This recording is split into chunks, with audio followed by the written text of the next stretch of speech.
This is Stephen Janis reporting for the Real News Network in Baltimore City, Maryland. Just how powerful are police unions? Well, a key provision that would have allowed civilian oversight in a recent contract negotiation that was dropped tells us how powerful they really are. That's what many of these groups that had complained about, that had protested and demonstrated, was that, we don't know what happens. To the people who want to reform policing in cities like Baltimore, holding cops accountable starts with strong civilian oversight. That input is so much more important than what you're doing. Like, even if we're doing what you want to do and we're doing it wrong, we're going to end up in a better result because it's what you wanted, and you at least will say, okay, we don't want to do that anymore. The results didn't turn out well. Which is why the Real News was in the state capitol in 2016, covering the announcement of then state senator and now Baltimore Mayor Pughs of her support for one step towards that idea, including a civilian on police trial boards. We hire police to protect and serve our communities, and so they need to hear from the community. Police trial boards are internal disciplinary bodies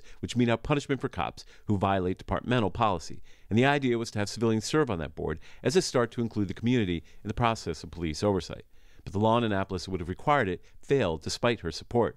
Still, even in defeat, she promised to make it part of a new police contract. We believe that having well-trained citizens on the trial boards are important. Which is why News, Baltimore's powerful police union, rejected civilians on trial boards as part of failed negotiations, is raising questions not just about Pugh's commitment to civilian input, but the power of police union to thwart reform. Well, were you surprised that was not even in the contract that had been voted upon?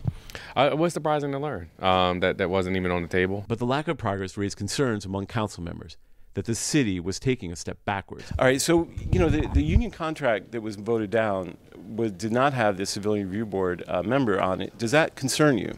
Well, yeah, it's a little concerning, but I'll have to follow with the administration to see, talk about why that wasn't one of the things on the table. Maybe they're going to try to attack it through legislation again or through another issue, the civilians on trial board, so we'll see. We asked Pugh for comment and the future plans for civilian input. Her spokesman told us she will lobby for a law requiring civilians on trial boards during the upcoming 2018 legislative session. But even if that works, some say civilians on trial boards is only a beginning and a far cry from civilian-controlled police. A separate board made up of civilians who run the police department. Sure, yeah, absolutely. And they run everything.